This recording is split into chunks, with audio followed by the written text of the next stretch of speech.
Born of nuclear radiation and destined to walk the earth forever, welcome to Godzilla Reviewthon!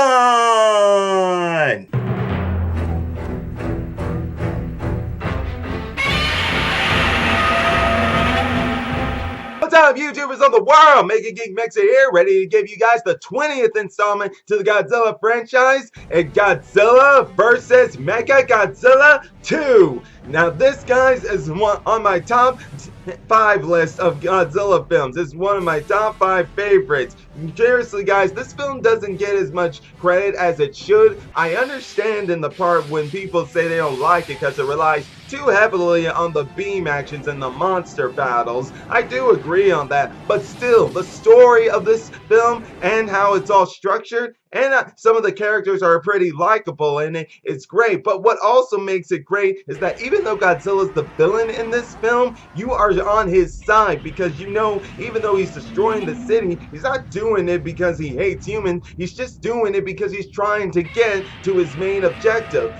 And that is the BabyGodzilla sword that surfaced into this movie. And not only was it BabyGodzilla who surfaced into this movie, Rodan was in this movie too. But still, that's what makes this movie so great, is that these three monsters are all connected. Rodan and Godzilla are after Baby, not because they want to eat him or anything. It's because they see him as family. And how's that? Well, this is how it really goes. First off, they're on an island where scientists find an egg. Two of them, one that's unhatched and one that isn't hatched, and it turns out they're pteranodon eggs, or so it would seem. One of them from the egg that hatched was Rodan, and since the island was filled up with nuclear waste, Rodan was irradiated to a bigger size. Now, bear in mind, he is bigger than the Showa era, but he is no way near as big as Godzilla. But that's because the radiation on that island was lesser than what Godzilla was exposed to. But as for the scientists, since they take the egg from the nest, Rodan knows about this and tries to get the humans to leave his brother alone, because he sees the egg as his brother. And as they're leaving, though, unfortunately, Godzilla shows up because he came to that island because he had gotten a telepathic signal that the egg was there and was going there to get it. Rodan, on the other hand, was believing Godzilla was there to threaten his brother. So those two would have a battle. Now, in this one, I will admit that this one was a better battle in the sense for Godzilla and compared to his enemy, Mechagodzilla, in this one. Why? Well, because it dealt more physically, and it really showed, and it was really showing some great action in that spot. And not to mention how Rodan, compared to the Rodan in the Showa era, this Rodan's beak is sharp because it was able to shatter a boulder with a single peck. But still, seeing how Godzilla was choking him shows some great strength. But these two definitely showed great determination and wanted to attack or got the BabyGodzilla egg. Unfortunately for them, as they're busy battling, the scientists did the mistake of taking the egg with them. While Godzilla may have stopped Rodan, he wasn't about to stop following that plane that was carrying the egg. And that's exactly what happened. Now, this is where I'm real quick. I'm going to stop right there and go into Mechagodzilla. So you guys know Mechagodzilla from the Showa era. Well, this one from the Heisei era is different. Now, bear in mind, I agree with people that I don't like the look on its face. It just looks dull and not fitting for a monster in that sense. But I will admit, I do like the metal alloys on it better than the one in the Showa era. Now, this Mechagodzilla was created because of a new organization that had debuted in Godzilla vs. Mechagodzilla called G-Force. Yes, G-Force is a United Nations countermeasure to counterattack any giant monster attacks, mainly Godzilla. And what they did was at the beginning of the film, they salvaged Mecha King Ghidorah's head and studied it so they could reverse engineer it into creating Mechagodzilla, which they did. And this Mechagodzilla is quite frankly one of the strongest Mechagodzillas out there. Why? Well, for one, it has a synthetic diamond so that that if Godzilla used its heat rays, then they would be able to reflect it back with the move called the plasma grenade. And just like the Mechagodzilla in the Showa era, this one's got a whole array of arsenals. He's got the Mega Buster, he's got laser eye beams coming out of his eyes, the plasma grenade I just mentioned, and there's missiles and paralyzing missiles, or tranquilizer and paralyzing missiles. You guys get what I'm saying. Basically, they're from his hips and his shoulders, and then he's got anchors on his wrist that can shoot into a monster, which is exactly what they do to Godzilla. Because here's the thing, in the first battle, Godzilla and him fighting the countryside, because Godzilla came to the surface because he was searching for the baby Godzilla who had hatched from the egg, and it's giving Godzilla a telepathic call.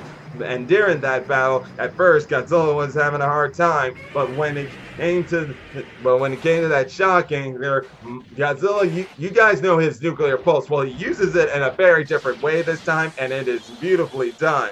But after defeating him in their first battle and having lost signal on Baby, he left. But this is now where it goes into a great side on the human plot of things, and the fact that some of these humans have grown fond of Baby.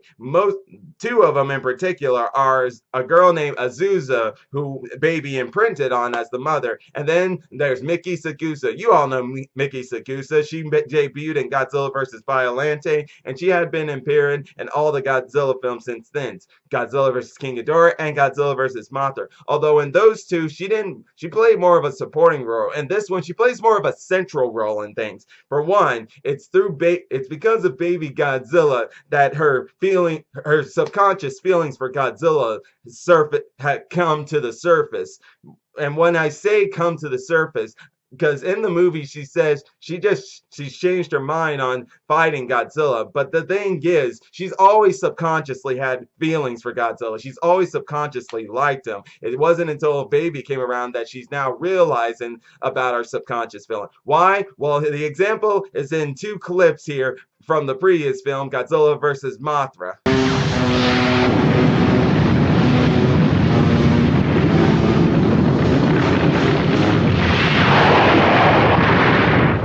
Godzilla! Godzilla! Yeah, she was showing concern for Godzilla as he was battling Mothra and Batra. That shows that she always cared about Godzilla, had feelings for him. It was only through Baby that she finally her subconscious feelings for him came to the surface for her to realize it. And it's also shown greatly here in the final battle when she's fighting Godzilla. And I'll get to that here in a second, because right now we need to go back to Rodan, who played a major role in the ending of the film. So it was thought that Rodan was dead, but in reality he wasn't. He was still alive, and he grew. And after being resurrected thanks to a song that was playing, it made him change. It made his power grow, and he transformed into Fire Rodan. By Fire Rodan, that means he's not tainted brown anymore, or black, or whichever way you want to look at it. Instead, now he's crimson red, and he has a radium beam, a heat beam, just like Godzilla. And after being revived or gaining conscious, he went out to find Baby, which he did. And it was there that he started to try to get him back. Unfortunately, he wasn't able to in time, because Mechagodzilla would show up and he would just pretty much beat the crap out of Rodan. It was really hard seeing that. Although it was great to see how that sharp beak once again comes into play as it broke one of Mechagodzilla's eyes. But still, seeing how he got beaten out of the crap up when he's just trying to protect his own brother, yikes.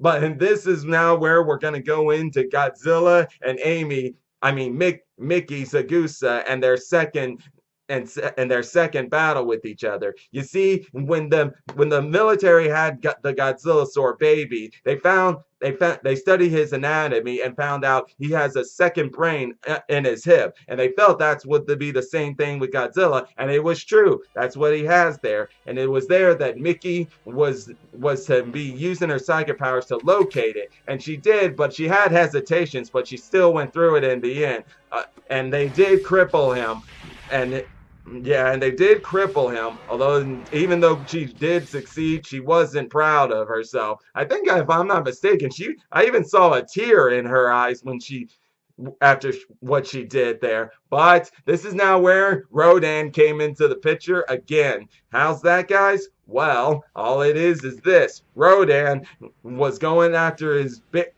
brother, but Mechagodzilla once again stops him. And this time, though, Rodan decided that since he knows he can't make it, he revived Godzilla, and Godzilla was filled with new amount of power. The power of the spiral heat ray, meaning it changed from blue to orange. Rodan's power had regenerated his brain, and he gained more power than ever. And the plate on Mechagodzilla that was on him was now being melted, and he was defenseless. And Godzilla just destroyed him. It was amazing to see. Godzilla's resurrection on that scene was badass. One of the baddest moments I've seen, badassest moments I've seen in a Godzilla film. And to see how he took it out, that was great. But what I really loved about that scene was Rodan's sacrifice, showing that even though it wasn't a pteranodon inside, he thought it was inside that egg, he found out it was a Godzilla sword, he still didn't care. And that's when he even saw Godzilla as being the best person to take care of his brother. This is why I love the film, because you felt for these monsters. You saw the human side of them that some of the people in G-Force don't see. They just see mindless creatures, and they don't see that these creatures aren't mindless. They have same feelings just as humans, as it was shown when Rodan sacrificed himself for Godzilla. It was a true act of bravery and courage and nobility. And even Godzilla, when he was attacking Mechagodzilla, it seems like he was attacking out of revenge for what Mechagodzilla did to Rodan. And not to mention, no doubt Godzilla felt gratitude for Rodan for letting him be able to stand up again and save BabyGodzilla.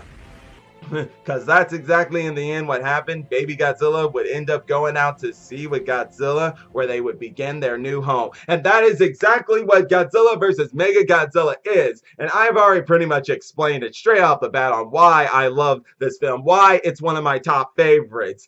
Probably my number 3 or number 2. All I know is it's in the top 5. I'm still going through all my Godzilla films to see which ones were the best ones, but I definitely can tell you that this is definitely in my top. It's definitely in my top 5, guys, because it was great to see the battles, especially once again the beam collisions of Godzilla versus Mechagodzilla. First from Godzilla and his original beam and the Mega Buster, and then the spiral ray beam and the Mega Buster collision. You see, that was one of the main things I've always loved about Godzilla versus Mechagodzilla battles. They always do beam collisions. I think they did in the Millennium too. I don't remember. I'll have to recheck that. But guys, I definitely say, if for some of y'all who don't give this film enough credit, I do get your points and all, but if you also can probably see it from just the emotional side of things, you'll find that it can really get to you. Now, I'm not trying to change anyone's mind. I'm just saying, give this movie another chance, because it's not given as much credit as it should be given. But in any case, guys, that'll be all for today. And if you're enjoying my videos, all you gotta do is click the like button, hit the subscribe button, and hit the bell icon to be notified when I make more videos. And I'll see you guys on the next installment of Godzilla Reviewthon! Until then, Mega Geek Mixer signing out. Bye!